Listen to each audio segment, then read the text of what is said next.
नाज़रीन, ॾखण में दरगाह पीर चंडराम जे सालियाने मेले जे तक़रीबुनि में महिल जा शानदार मुक़ाबला कराया विया ऐं सूफ़ियाणे राग रंग जी महफ़िल में सूफ़ी फ़नकारनि फ़न जो मुज़ाहिरो कयो।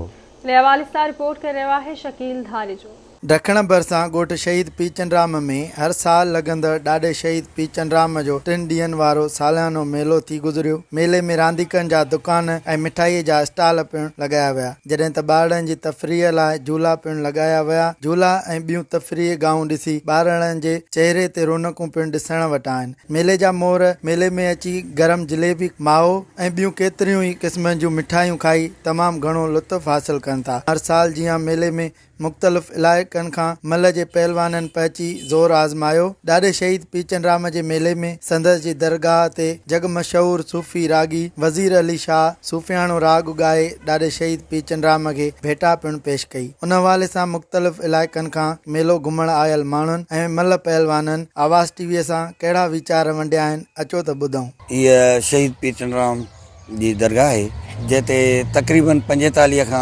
48 या 50 साल ताईं मेलो हलंदो अचे थो पियो। हीउ पुराणो मेलो आहे। इन मेले में गवर्नमेंट जे तरफ़ां काई बि हिते असां सां मदद न हूंदी आहे सवाइ इन जे जो उहे असांखे परमिट ॾींदा आहिनि ऐं उन खां बाद में उहो थाणे तां पुलिस ईंदी आहे जेके 4-5 सिपाही हूंदा आहिनि जेके हिनखे लुक आफ्टर कंदा आहिनि। इन मेले में तक़रीबन जेको आहे पूरी डिवीज़न लाड़काणे जा जेको आहे मुख़्तलिफ़ ज़िलनि जा माण्हू आयल आहिनि।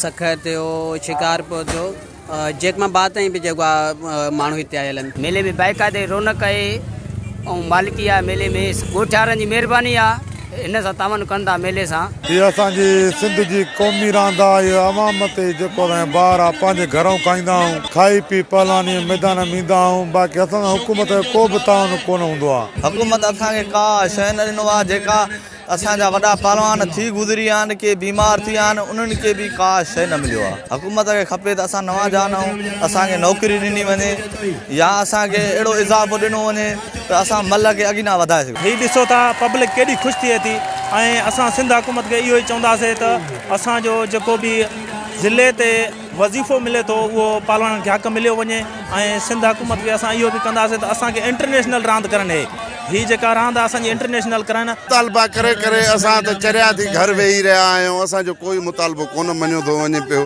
उते बसि सिर्फ़ु जेके असांजा अहिड़ा ई आहिनि जेके कराचीअ मंझि वेठा आहिनि उहे कागज़ी कार्रवाई थी थिए पई।